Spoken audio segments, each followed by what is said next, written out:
we talked about the different subjects. So create the subject that you want.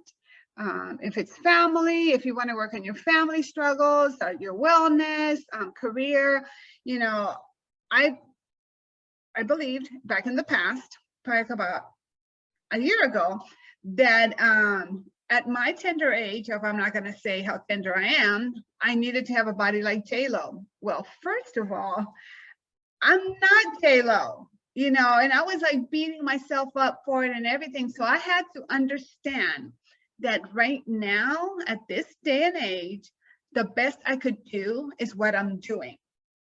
So that brought such a huge sense of relief because I'm no longer beating myself up.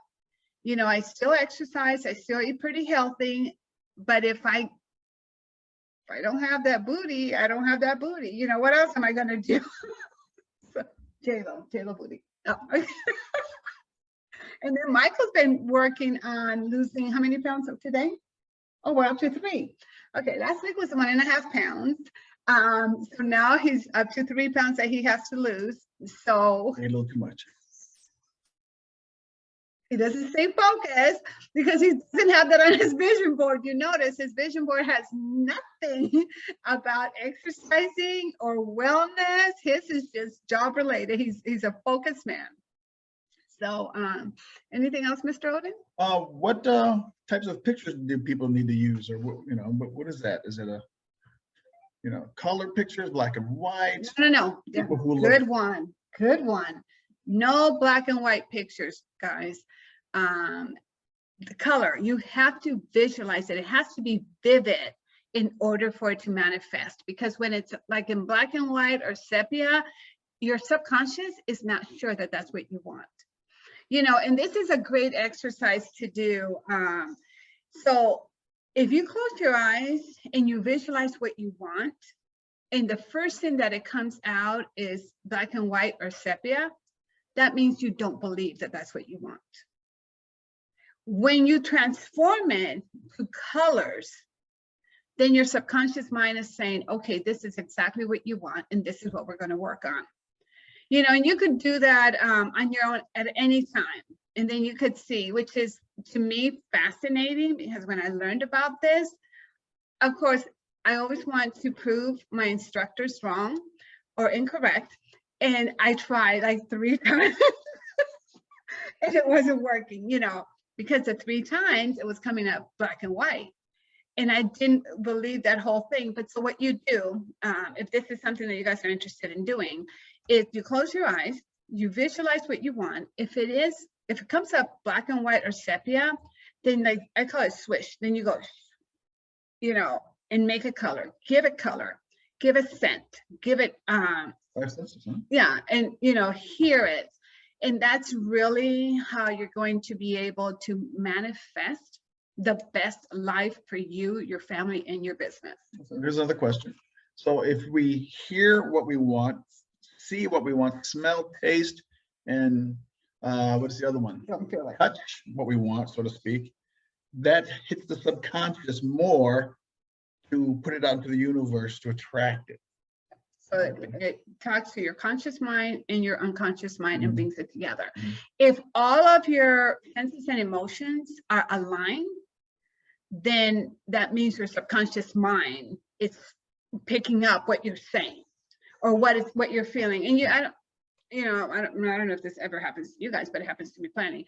When I can't make up my mind about something, I might think about it, but I don't feel it.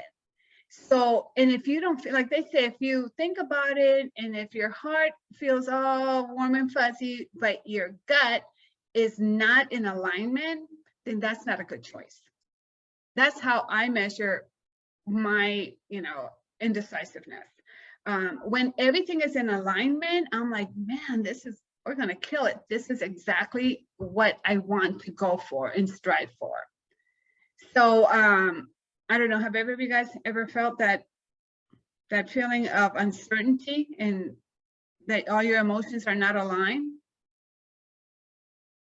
Okay, guys, now you know what to do. Let's get it aligned, you know. And if you cannot, if it doesn't align, that means it's probably not the best choice for you.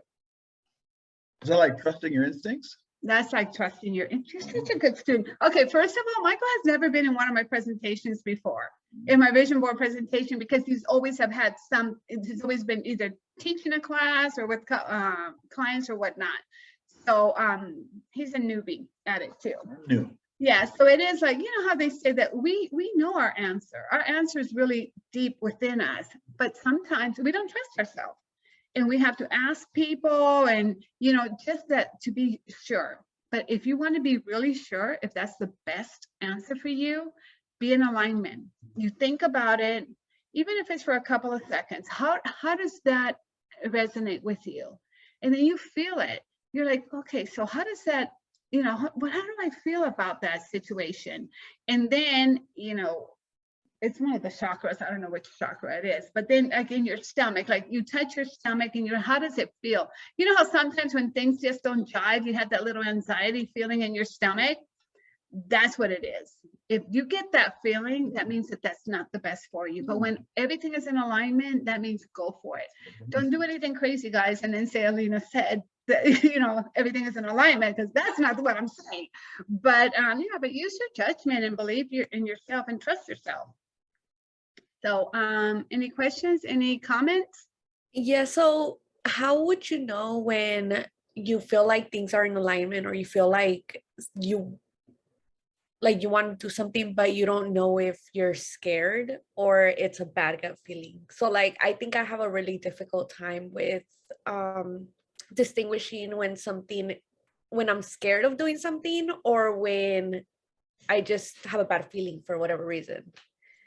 Okay, so normally us women, we have a great instinct, you know, so what you could do, Diana, is put it in perspective. You know, what is it about you, about that situation that's making you feel unease? And then, you know, what is it about that situation that could be a positive outcome? And then weigh out both of them, because what happens here, and I could have Mr. Odin talking about this, is that you don't trust yourself. Okay. What'd you say, boss? Yeah, okay, so watch this. This is perfect. People get to learn from this one. You have fear of doing something, and the other one is the gut says, do I do it or not do it? Right? So the fear one is what? Mental. Yeah, created. You're creating it, right? Mm-hmm. The one in the middle here says, oh man, trust me. Okay. So remember the heart brain thing, the NLP. Yeah, it's So subconscious mind. you may be rationalizing, letting your brain take over what's really going on inside. Okay, so example, so remember, when you fear something, you're making it up because you believe something's going to happen if you do this thing. Mm-hmm. Okay, now we go like this. Where did you learn that? Mm-hmm. Okay, remember I talked about before what something was said? Yes. Maybe lingering. So watch this. If you do that thing and it doesn't work out, what meaning are you giving it? Are you giving the meaning that I am blank, not enough, or is it meaning that what did I learn? Okay. That makes sense? Yes. Does that answer your question? Yes. Or does it bring you clarity? Yes, because I think as I come in contact with more people or things like that, like sometimes my instinct is to say yes, and then once I already made that choice, like I'll be like, oh, like I don't think that was the correct choice. But then I try to acknowledge that that's fear, because the choice was already made, and that was like my gut feeling. Okay. Yes. So watch this. Would you consider yourself a people pleaser? Yes. Okay. So your first instinct is to do what? Say yes. Yeah. Yeah. But then the other thing also, Diana, you don't always have to give them the answer right then and there, because as entrepreneurs of small businesses, we believe that if we don't say yes, we're going to lose that opportunity. But in all actuality, people tend to respect us even more if we say, can I get back to you with the best proposal possible?